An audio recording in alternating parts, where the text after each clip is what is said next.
भारतीय संविधान की आज विशेषताएं और अन्य तथ्यों पर चर्चा करते हैं। सबसे पहले भारतीय संविधान का स्वरूप संरचना में संघात्मक है।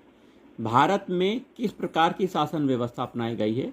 ब्रिटिश संसदात्मक प्रणाली अपनाई गई है। भारतीय संविधान का अभिभावक सुप्रीम कोर्ट को कहा जाता है। वहीं भारत के संविधान में संघीय शब्द की जगह किन शब्दों को स्थान दिया गया है? राज्यों का संघ का स्थान दिया गया है। भारतीय संविधान की संरचना किस प्रकार की है? नम्य और अनम्य है, कठोर। ठीक है।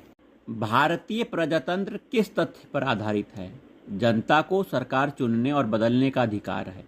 लोकतंत्र के दो रूप, प्रत्यक्ष और अप्रत्यक्ष हैं।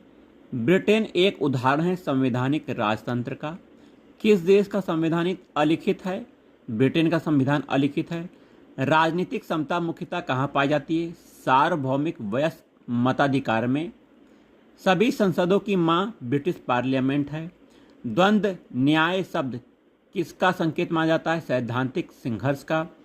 किसी अधिनियमित संविधान का सबसे पहले उदाहरण किस देश का है?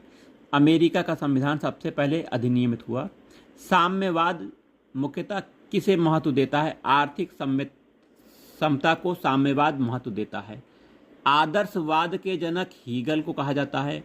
लोकप्रिय प्रभुसत्ता का समर्थन रूसों ने किया। किसने कहा था अच्छा नागरिक अच्छा राज्य बनाता है और बुरा नागरिक बुरा राज्य बनाता है? रूसों ने कहा। संविधान की संकल्पना का उद्भव सबसे पहले ब्रिटेन में हुआ था। किसके अनुसार राज्य एक आवश्यक बुराई है? अराजकतावादियों के अनुसार। संसार का सबसे प्राचीन राजतंत्र जापान का है। जापान की संसद को डाइट कहते हैं। एकात्मक संरचनात्मक अध्यक्षात्मक शासन प्रणाली रूप वाले देश का एक उदाहरण अमेरिका है। राजनीतिक प्रभुसत्ता की संकल्पना का समर्थन ऑस्टिन ने किया। ब्रिटेन का शासन एकात्मक शासन है। भारतवर्ष के लिए एक संघीय ढांचे को सर्वप्रथम किस अधिनियम में प्रस्तुत किया गया? एक संघीय ढांचा 1935 के अधिनियम में प्रस्तुत किया गया।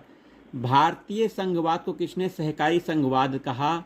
ऑस्टिन ने कहा। भारत में वैध प्रभुसत्ता किसमें निहित है? संविधान में निहित है। लिखित संविधान की अवधारणा सर्वप्रथम फ्रांस में जन्म ली।